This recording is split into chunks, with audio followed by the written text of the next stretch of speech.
bahwa pemerataan pembangunan, khususnya percepatan pembangunan di wilayah Indonesia bagian timur, baik itu Papua, Sulawesi, Maluku, dan NTT harus terus menjadi fokus kerja kita. Ketertinggalan di wilayah-wilayah itu perlu mendapatkan perhatian kita bersama, baik melalui percepatan pembangunan infrastruktur, kemudian mendorong investasi untuk masuk, pembukaan hub baru, pengembangan kawasan ekonomi khusus, pembukaan kawasan industri, sampai dengan alokasi dana otsus untuk Papua dan Papua Barat.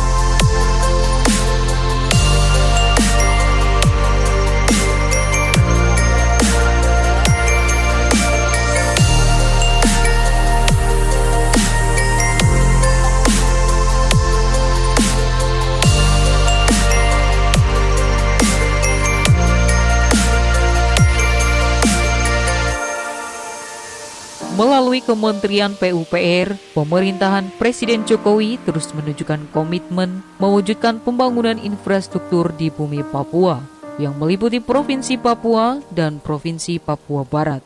Hal itu demi mengurangi angka kemiskinan yang tinggi, mengurangi indeks kemahalan, dan pemerataan pembangunan infrastruktur. Guna mendukung tekad itu, Kementerian PUPR mengambil langkah baru, yakni pembangunan yang lebih terpadu, tepat sasaran, fokus, dan bersinergi dengan kementerian atau lembaga dan pemerintah daerah. Langkah ini sesuai dengan amanat instruksi Presiden nomor 9 tahun 2020, Impres tentang percepatan pembangunan kesejahteraan di Papua dan Papua Barat itu menekankan, antara lain, bahwa pembangunan itu harus mengedepankan orang asli Papua dengan segala adat dan budayanya, serta melestarikan alam Papua yang khas dengan segala sumber daya alamnya. Saya minta betul-betul agar dilakukan sebuah semangat baru, sebuah paradigma baru, sebuah cara kerja baru. Kita harus bangun sebuah sistem dan desain baru, cara kerja yang lebih efektif agar mampu menghasilkan lompatan kemajuan kesejahteraan bagi rakyat Papua dan Papua Barat. Pada tahun anggaran 2021, alokasi anggaran pembangunan infrastruktur PUPR untuk Provinsi Papua adalah 6,12 triliun rupiah. Alokasinya antara lain untuk bidang sumber daya alam 670 miliar rupiah, jalan jembatan 4,46 triliun rupiah, pengembangan permukiman 650 miliar rupiah, dan perumahan 330 miliar rupiah.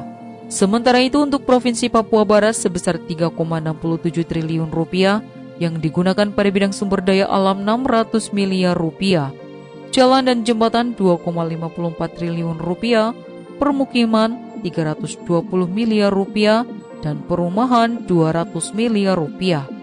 Guna mewujudkan infrastruktur yang andal sekaligus yang bisa menjawab tantangan di lapangan, Kementerian PUPR berkomitmen melakukannya ke dalam 4 program.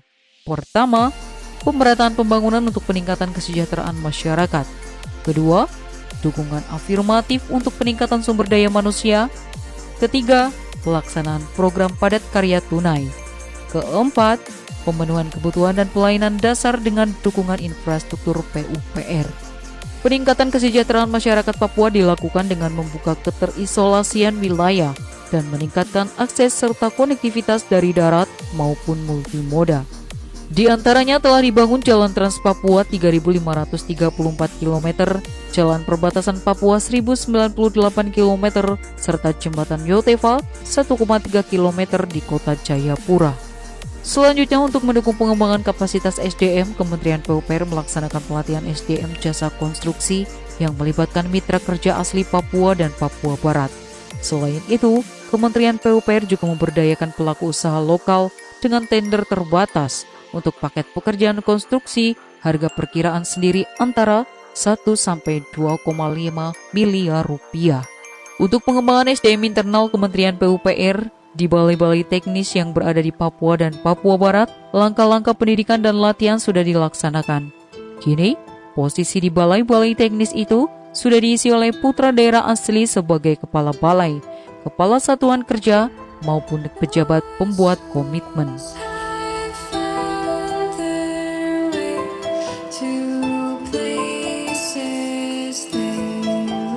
Puji Tuhan, dan terima kasih yang sebesar-besarnya kepada Bapak Presiden. Semua apa yang kami sampaikan, Bapak Presiden telah menjawab dengan baik. Saya sebagai Ketua AFI akan menyumbangkan tanah 10 hektar gratis kepada negara untuk dibangun ke Istana Presiden Republik Indonesia di Papua. Program ketiga yakni menggencarkan pelaksanaan padat karya tunai demi mendistribusikan pendapatan di masyarakat Papua. Dalam rangka pemulihan ekonomi nasional akibat pandemi, pada tahun anggaran 2021 terdapat peningkatan anggaran PKT dari tahun sebelumnya, yakni 671 miliar rupiah menjadi 731 miliar rupiah. Anggaran ini digunakan untuk 19 kegiatan yang dapat menyerap 27.967 tenaga kerja. Program keempat yakni menggenjot pemenuhan atas kebutuhan dan pelayanan dasar masyarakat dengan dukungan infrastruktur bidang PUPR. Antara lain berupa pembangunan pos lintas batas negara PLBN terpadu di Skau, Jayapura, dan Sota, Merauke. Pembangunan infrastruktur dukungan penyelenggaraan Pekan Olahraga Nasional PON 20, serta pembangunan rumah khusus, air bersih, jalan lingkungan, serta jembatan gantung di Kabupaten Asmat, Mapi, dan Mamberamo Raya.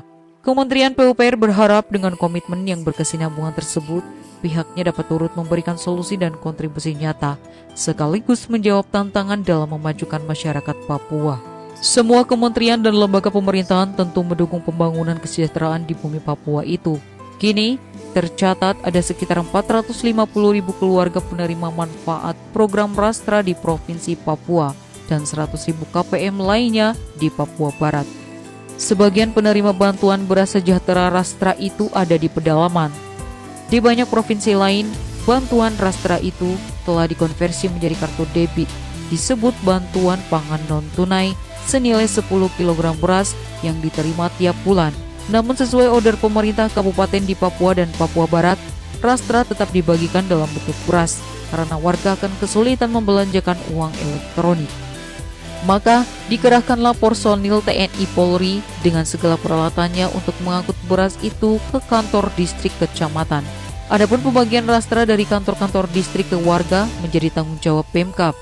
Konsekuensinya, Bulog harus mengangkut 20 ton beras per bulan lewat jalur udara untuk melayani warga Kabupaten Puncak, Papua.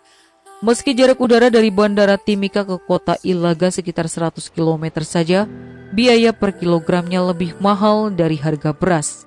Seperti provinsi lainnya, keluarga prasejahtera di Papua dan Papua Barat menerima berbagai bantuan sosial.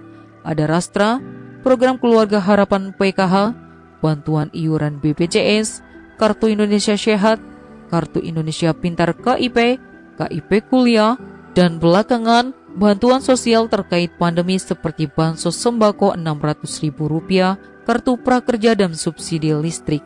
Ribuan kilo alat kesehatan, rapid test, sejumlah mesin PCR, reagent untuk mesin PCR, ventilator pun diboyong di kawasan di timur Indonesia ini. Dengan menyandang predikat daerah otonomi khusus, Papua dan Papua Barat masih memiliki hak-hak politik yang khas yang tidak ada di tempat lain.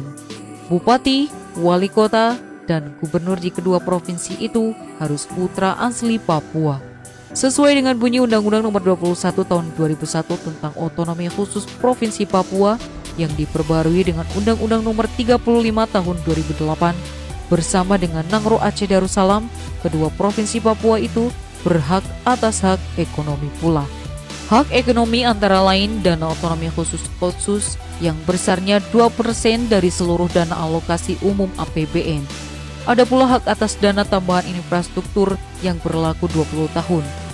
Dana Otsus yang bergulir sejak 2002 itu dimaksudkan untuk mengejar ketertinggalan, terutama di bidang pendidikan dan kesehatan. Adapun dana tambahan infrastruktur dimaksudkan untuk percepatan pengembangan infrastruktur daerah. Pada 2019, dana pusat yang dialokasikan ke Papua dan Papua Barat mencapai 63,1 triliun rupiah.